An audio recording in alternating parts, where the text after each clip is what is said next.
بسم الله الرحمن الرحيم. السلام عليكم ورحمة الله وبركاته. الحمد لله حمدا كثيرا طيبا مباركا فيه، والصلاة والسلام على سيد الأنبياء والمرسلين محمد وآله وصحبه أجمعين. أما بعد. حاضرین و ناظرین، یہ درس نمبر 965 ہے، 965، اور آج سورہ یوسف کی 3 آیتوں کی تلاوت اور تشریح کی جائے گی. آیت نمبر 61، 62 اور 63، 61، 62 اور 63. چلیے سب سے پہلے ان 3 آیتوں کی تلاوت کرتے ہیں، لفظی ترجمے اور ترجمے کے بعد تشریح کرتے ہیں. اعوذ باللہ من الشیطان الرجیم، بسم اللہ الرحمن الرحیم.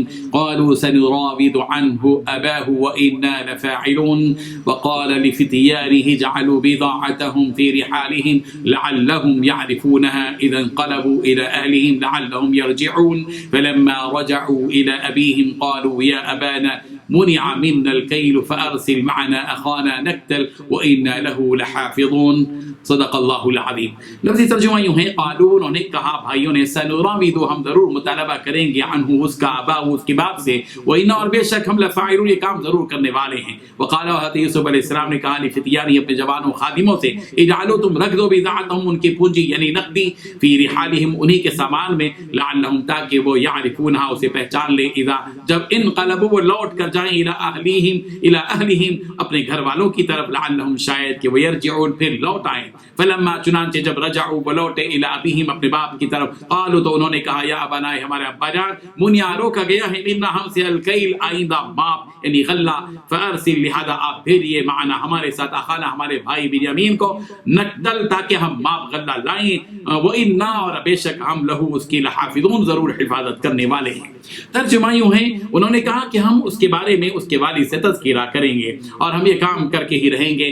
یوسف نے اپنے خدام سے کہا کہ ان کا سرمایہ یعنی غلے کی قیمت ان کے سامان میں رکھ دو، عجب نہیں کہ جب یہ اپنے اہل و عیال میں جائیں تو اسے پہچان لیں، اور عجب نہیں کہ یہ پھر یہاں آئیں. جب وہ اپنے باپ کے پاس واپس گئے تو کہنے لگے کہ ابا، جب تک ہم بنیامین کو ساتھ نہ لے جائیں، ہمارے لیے غلے کی بندش کر دی گئی ہے، تو ہمارے ساتھ ہمارے بھائی کو بھیج دیجیے تاکہ ہم پھر غلہ لائیں اور ہم اس کے نگہبان ہیں.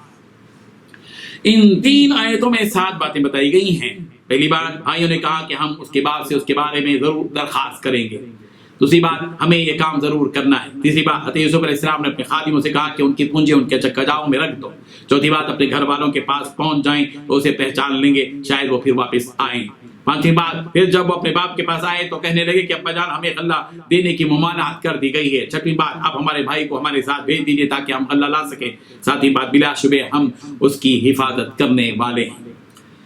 بزرگان محترم، جب حضرت یوسف علیہ السلام نے اپنے 10 بھائیوں سے یہ کہا کہ حاضرین کہ آئندہ جب آنا تو اپنے باپ شریک بھائی بنیامین کو ضرور لے آنا، اور نہ لانے کی صورت میں یہ بات یاد رکھنا کہ تمہیں بھی غلہ نہیں دیا جائے گا. یہ سن کر بھائیوں نے حضرت یوسف علیہ السلام سے کہا کہ ہم اس کے بارے میں اس کے ابا سے تذکرہ کریں گے اور ہم یہ کام کر کے رہیں گے، یعنی آپ کے حکم کے مطابق اس بھائی کو آئندہ ضرور لا کر ہی رہیں گے، اور ہم ہر ممکن کوشش کریں گے کہ اس بھائی کو لے آئیں آپ کے پاس. اس گفتگو کے بعد یوسف علیہ السلام نے اپنے خادموں سے کہا کہ ان 10 افراد نے غلہ خریدنے کے لیے جو پونجی، جو نقدی اپنے ساتھ لائی ہے، اس پونجی اور نقدی کو انہی کی کجاؤں میں رکھ دو.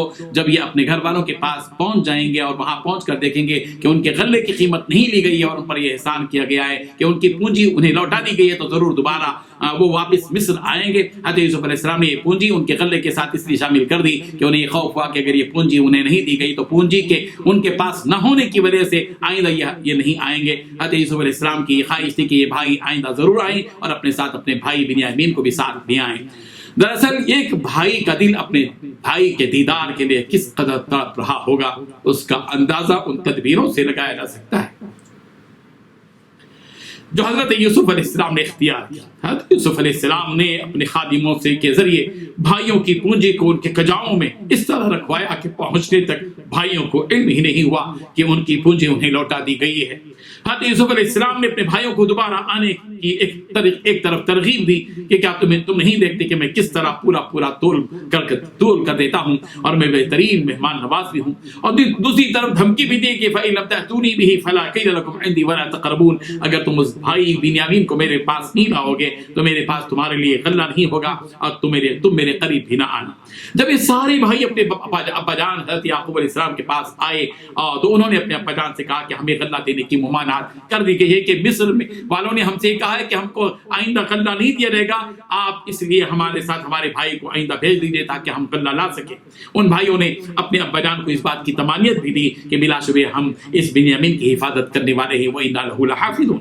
ان بھائیوں نے ابا جان کے سامنے اس بات کی وضاحت بھی کر دی کہ آپ ہمارے بھائی بنیامین کو ہمارے ساتھ مصر بھیجتے ہیں تو ہمیں مصر کے بادشاہ کی طرف سے غلہ ملے گا ورنہ نہیں ملے گا، اس لیے آپ اس بھائی کو ہمارے ساتھ بھیج دیجیے. ان بھائیوں نے جس طرح کہ یوسف علیہ السلام کو اپنے ساتھ لے جاتے ہوئے کہا تھا کہ ارسلہ معنا غدا یرتع ویلعب وإنا له لعابدون، کہ ہمارے ساتھ یوسف کو بھیجیے کہ وہ ہمارے ساتھ کھائے پیے کھیلے کودے اور ہم ضرور اس کی حفاظت کریں گے. اسی طرح بنیامین کے بارے میں بھی جب ان بھائیوں نے حضرت یعقوب علیہ السلام سے کہا کہ ہم اس کی حفاظت کریں گے تو ظاہر ہے کہ حضرت یعقوب علیہ السلام کو اپنے بیٹے یوسف کی یاد آ گئی اور انہیں دوبارہ خوف پیدا ہو گیا کہ جس طرح یوسف کے ساتھ ان بھائیوں نے معاملہ کیا کہیں وہی معاملہ بنیامین کے ساتھ نہ کریں.